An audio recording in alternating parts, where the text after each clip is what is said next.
Takže lásenky, tu je Jaginko a ja vás vítam pri hre Ark Riders a ja vám vysvetlím také menšie základy. Hej. Len tuto pán dotyčný ma ojeba, otravuje. Bože. No nič, musíme sa schovať donútra. Ja vám to tak rýchlo, jednoznačne a stručne vysvetlím. Hej. Z každého robota, alebo z každého toho arku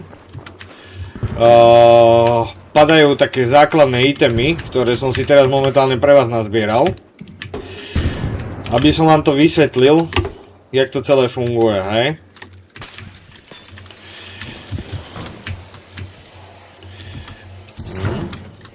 No. Tuto by sme mali byť trošku chile. Chlapca vyriešime. No. Z každého arku padajú základné baterky, hej. Tie základné baterky vypadajú takto. Toto je Advanced Art Porcel. Vždy sa dá každá vec rozkrastiť do šedej rarity. Máte šedú, zelenú, modrú, fialovú a potom máte zlatú raritu, hej. Však to vidíte. S tým, že keď rozkraftíte tento modrý, dostanete šedú raritu a to je baterka, čo je základ každého robota, hej. Ten základ sa dá normálne do toho vybavenia, ktoré máš quick use, hej, a vieš ju použiť, keď nemáš ešte vybavenie crafting, tak ju vieš použiť ako doplnenie shieldu. Ona doplňa len dva dielky normálneho shieldu. Skrátka, z každého robota to padá, po väčšinu z každého, niekedy nepadá, niekedy sa stane, že to nepadne, že sú tam ináčie veci, ale padajú tam rôzne veci z tých robotov. Z tých lietajúcich, z týchto gúl, po väčšinu tí baterky sú tam, hej. Potom základ je, že toto vám padá z firebally, hej, teda toho ohnivého lietajúceho, hej. Čiže keď do toho strelíte, tak to robí toto. Viete to použiť vo fajte, viete to použiť hoci kde, hej? Môžete, ja to nepoužívam. Z tej ohnivej gule, čo na vás pluje, ten oheň, padá táto vec, ktorú si dáte do quick use a normálne ju môžete hodiť, hej? Vlastne a tým pádom môžete použiť, keď nemáte granáty, môžete použiť tento ohnivý granát, hej? A môžete zaptarasiť voľakému typkovi priechod, aby vás pušoval, hej. Ďalšia vec, čo došla po tom update, máme toto, to je také kolečko, ktoré keď kvázi pustím, tak ono vám označí typka normálne tým laserom a začne to trúbiť. Skrátka, je to taký menší volhek, keď budete v ľahkej místnosti. Ono to nevybuchne, hej. Tak vybuchne. Ale skrátka, naplašíte minimálne tým voľakého typka, hej. Môžete to použiť.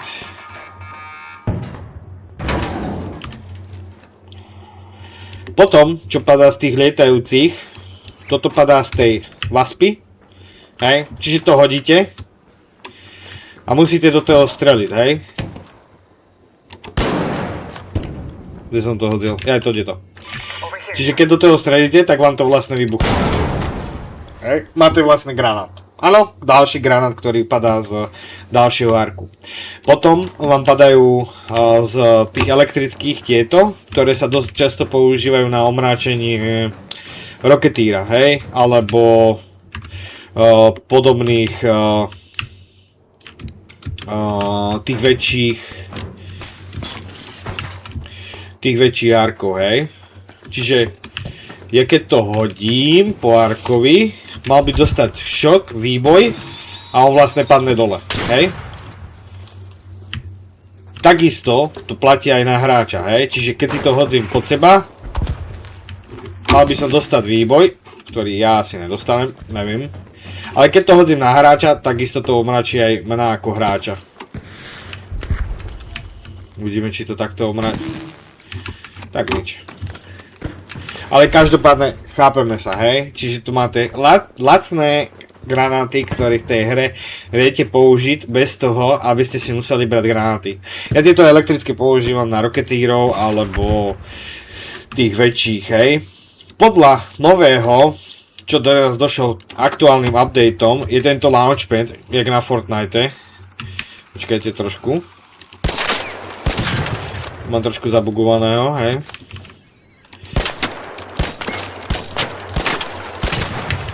No. Takže podľa nového hodíte si crashpad a aby ste nedostali damage, vlastne padnete do toho crashpadu. A zníži sa vám damage.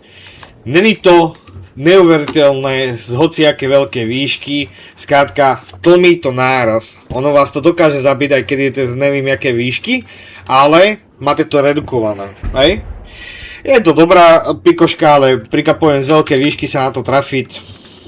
Ja to asi osobne používať nebudem, hej. To je asi taký rýchly, jednoduchý základ, čo sa týka movementu s arkov, ktoré padajú v hre. Je to na vás, či to budete používať, alebo to nebudete používať. Ide o to, že som vám to ukázal. Môžete, nemusíte. Ale čo sa týka reality, všetko môžete rozkraftiť a takisto v ďalšom videu si trošku pozrieme, ako sa môžu nastaviť talenty, aby to bolo pre vás najviac ideálne. Ak začínate hrať, alebo ak ste aj trošku pokročilejší, jak by to malo vyzerať, lebo už sa blíži vibe. Takže uvidíme, jak to bude vypadať. A keď sa vám páčia takéto videjka, nezabudni dať like, follow a vidíme sa pri ďalšom videjku. Tu je Jaggy a vidíme sa lásenky pri ďalšom videjku.